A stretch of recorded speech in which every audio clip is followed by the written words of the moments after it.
Hey there everybody, welcome back to one of my budgeting videos.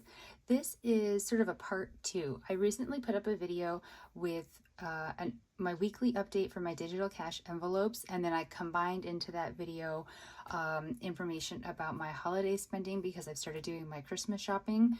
My family is celebrating Christmas in November this year because I cannot get home in December, so we're doing it a month early, so I'm a little bit ahead of the game with some of the shopping and whatnot, and I thought I would try tracking it this time.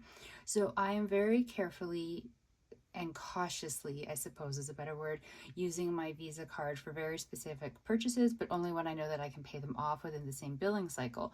So I have most of the charges that I was listing down here, like these are all things that went onto the Visa that I'm all paying off within this billing cycle.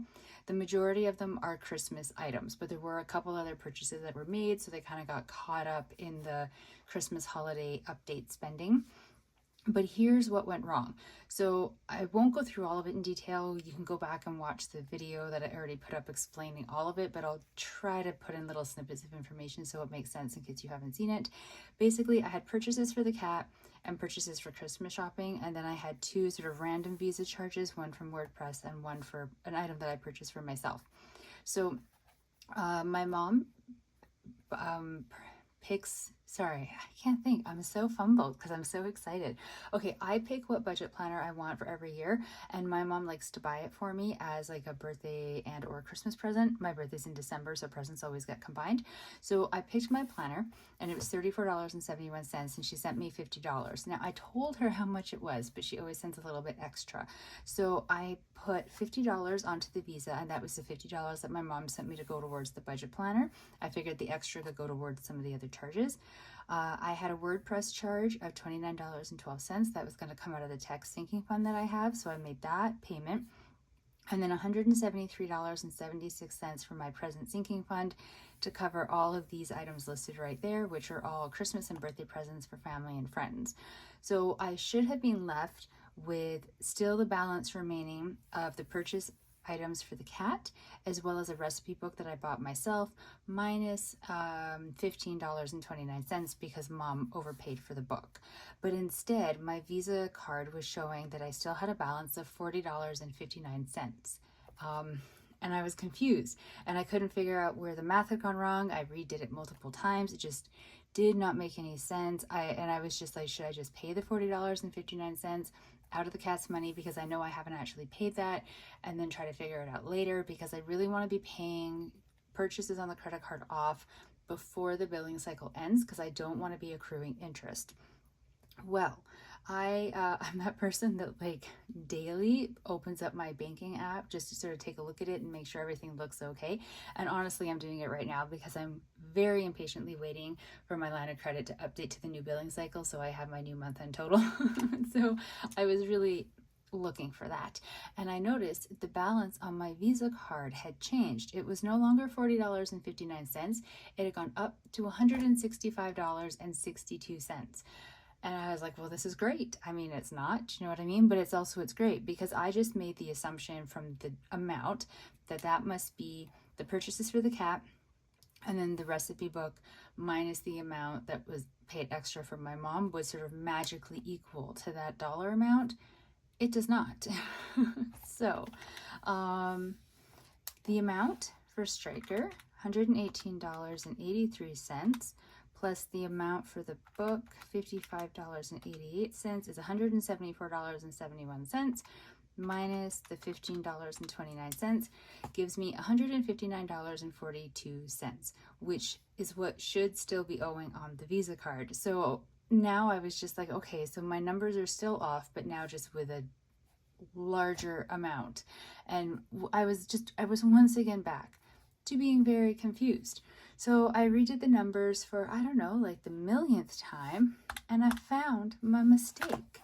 So Amazon, because the purchases got delivered on 2 separate days, they split it up. If you know, we all have Amazon, right? So we all know that. So the litter box got an individual charge on my credit card of $67.17. I have a robot litter box, but I also had to buy like an old school litter box for reasons I won't get into in this video.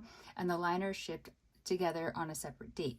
So the liners for the robot litter box, pre-tax, $39.99. The regular liners for like the old school litter box I just bought, pre-tax, $11.67. So when you combine those plus the tax, it's a total charge of $57.86. My total for the cat's purchases, $118.83. Except it's not. It's, oh, there goes the pen, $67.17. Oops.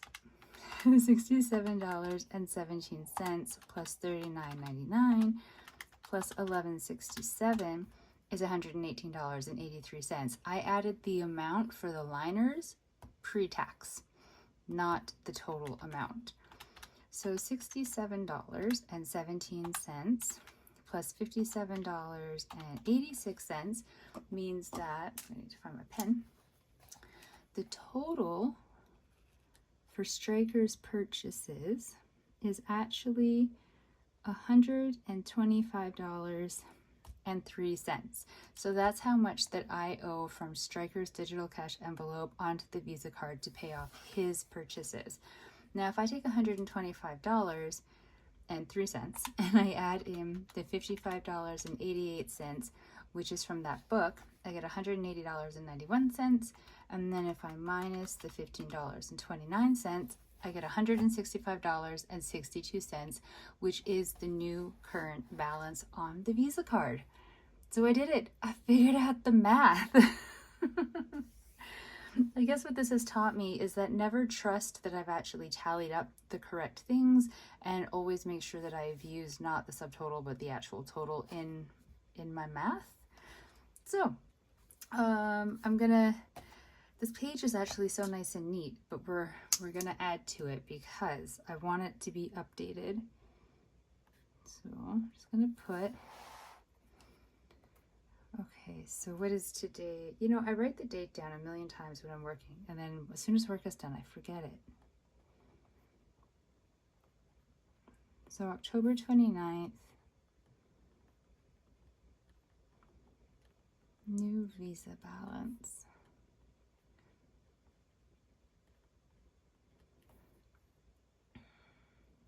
So we're gonna say Stryker's total plus recipe book total minus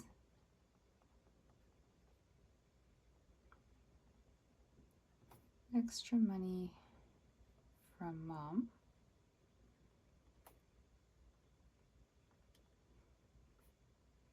equals $165.62, or $125.03 plus $55.88 minus $15.29 equals $165.62. I figured it out. You don't understand how impressive this is when I'm this bad at math. Although maybe you do, because you've seen me struggling on this channel. So now I am going to sign off and use my phone, because that's where I do all of my banking on. Use my phone to move money from Stryker's digital money to go and pay his balance. And then the $55.88 has to come out of my own personal money. It's something for me. I don't want it to come from the present sinking fund. So I'm figuring that out. So don't worry about that. It will be paid off. I am going to take the $15.29 that was like the extra from my mom and put it towards Stryker's money. So he actually saves a little bit coming out from his digital cash envelope to pay for his items. But yeah, there we go. It is all sorted. I know this is really kind of a random video, and who knows how long I've been talking at you, but I was just so excited that I figured it out, that I really just wanted to share with you what I did wrong. It was completely my mistake, what the math is, how it all works, and that everything is going to be paid off. And the billing cycle for the credit card has not finished yet. I don't actually know when it does. I just know that when I looked at it today, it hadn't switched over to the next one. So I'm making the payment right away. And I'm just going to hope that it processes in time before the end of the billing cycle. So thank you very much for watching this really random little update where I keep stumbling over my own words because I'm trying to talk too fast. I really appreciate you being here. Stay safe out there. I will talk to you in the next video. Bye.